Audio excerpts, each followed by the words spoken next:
Shalom,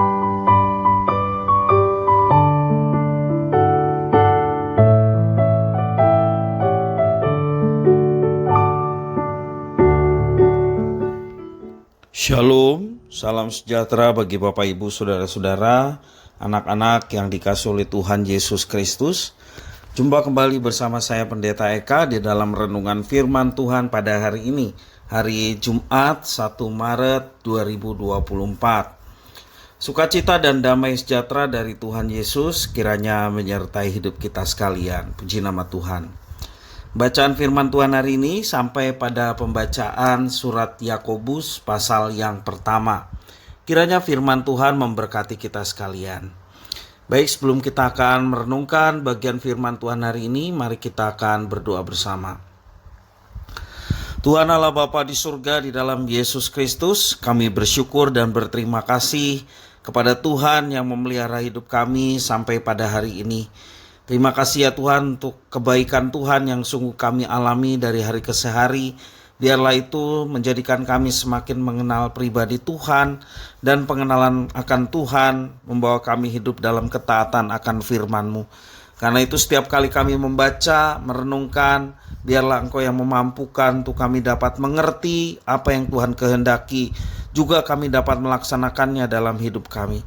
Terima kasih Bapa, inilah diri kami sedia untuk belajar firman-Mu. Demi nama Yesus kami berdoa. Haleluya. Amin. Jadi bahan perenungan kita pada hari ini, Yakobus pasal yang pertama, diambil dari ayat yang pertama sampai ayat yang ke-8. Saya akan bacakan bagi Bapak Ibu Saudara sekalian. Demikian firman Tuhan. Salam dari Yakobus, hamba Allah dan Tuhan Yesus Kristus kepada kedua belah suku di perantauan. Saudara-saudaraku, anggaplah sebagai suatu kebahagiaan apabila kamu jatuh ke dalam berbagai-bagai pencobaan. Sebab kamu tahu bahwa ujian terhadap imanmu itu menghasilkan ketekunan. Dan biarkanlah ketekunan itu memperoleh buah yang matang, supaya kamu menjadi sempurna dan utuh dan tak kekurangan suatu apapun. Tetapi apabila di antara kamu ada yang kekurangan hikmat, hendaklah ia memintakannya kepada Allah yang memberikan kepada semua orang dengan murah hati dan dengan tidak membangkit-bangkit, maka hal itu akan diberikan kepadanya. Hendaklah ia memintanya dalam iman dan sama sekali jangan bimbang. Sebab orang yang bimbang sama dengan gelombang laut yang diombang-ambingkan kian kemari oleh angin. Orang yang demikian janganlah mengira bahwa ia akan menerima sesuatu dari Tuhan. Sebab orang yang mendua hati tidak akan tenang dalam hidupnya. Demikian firman Tuhan. Bapak Ibu Saudara-saudara yang dikasihi oleh Tuhan Yesus Kristus, surat Yohanes memang menerima reputasi yang buruk dari Martin Luther yang menyebutnya surat jerami, karena dianggap lebih menekankan perbuatan baik ketimbang lebih berfokus pada iman. Namun, surat Yohanes sebenarnya sangat penting karena menyajikan suatu disiplin rohani yang konkret, yang nyata, dan menolak keras iman yang mati atau iman yang tidak diwujud nyatakan. Penulis surat Yakobus ini menurut tradisi dipercaya sebagai Yakobus saudara Yesus, bukan Yakobus murid Yesus ya, tetapi Yakobus saudara kandung dari Yesus, anak-anak dari Maria ya. Yakobus menulis suratnya kepada kedua belah suku Israel yang ada di perantauan atau diaspora.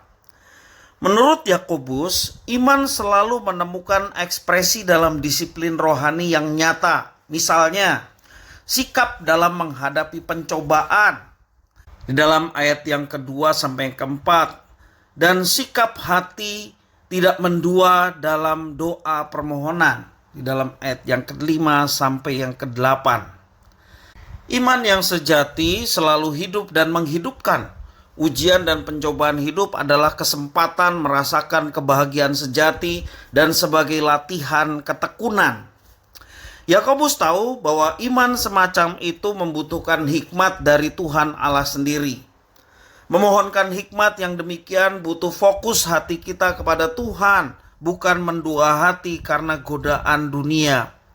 Dan sebenarnya Yakobus menggemakan sastra hikmat yang sudah akrab dalam tradisi Yahudi.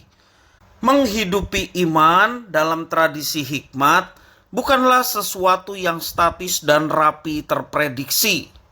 Iman adalah memilih, respon, dan setia kepada Tuhan Allah dalam segala kenyataan hidup yang penuh dengan kejutan, baik pahit, getir, maupun juga berkat bahagia.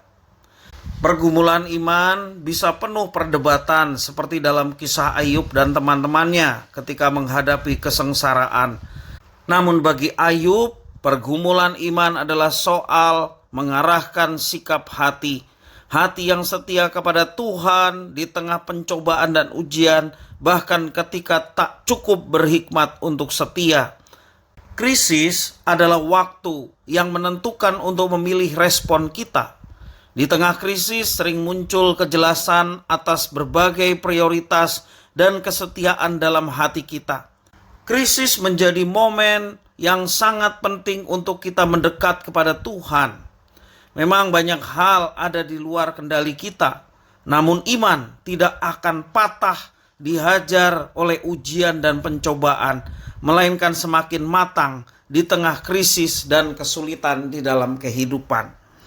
Mari Bapak Ibu Saudara-saudara yang dikasihi oleh Tuhan, kita senantiasa bersandar sepenuhnya kepada Tuhan, mengarahkan hidup kita kepada Tuhan, memiliki sikap hati yang tetap tunduk di tengah tantangan dan pencobaan yang mungkin terjadi dalam kehidupan kita dan tidak akan pernah lepas sepanjang kita masih hidup di dalam dunia ini. Karena itu dengan bersandar sepenuhnya kepada Tuhan, kita senantiasa diberikan hikmat dan kita tidak menjadi mendua hati ketika krisis itu melanda. Tetapi ketika kita bersandar sepenuhnya kepada Tuhan, maka hikmat, kekuatan yang dari Tuhan akan kita peroleh dari hari ke hari, bahkan selalu baru setiap pagi, sehingga kita mendapatkan kekuatan untuk menghadapi tantangan, pencobaan yang ada di dalam kehidupan kita, dan kita mendapatkan kemenangan dari Tuhan. Kiranya firman Tuhan memberkati kita sekalian. Mari kita berdoa. Tuhan Allah Bapa di surga, di dalam Yesus Kristus, kami menetapkan diri untuk tidak mendua hati dan memiliki sikap hati yang tetap berserah sepenuhnya kepada Tuhan. Karena kami tahu di balik setiap tantangan dan pencobaan, kami meyakini bahwa Allah bekerja untuk mendatangkan sesuatu yang baik. Walaupun kami belum memahami apa yang Tuhan mau kehendaki dan dinyatakan dalam hidup kami, tetapi dengan iman kami meyakini bahwa rancangan-Mu adalah yang terbaik bagi kami. Terima kasih ya Tuhan, inilah diri kami. Kami mau tetap bersama dengan Tuhan menghadapi segala sesuatu yang terjadi dalam kehidupan kami. Dan Tuhan bekerja mendatangkan yang baik bagi hidup kami sekalian. Terima kasih Bapa. Demi nama Yesus Kristus kami berdoa dan bersyukur. Haleluya. Amin.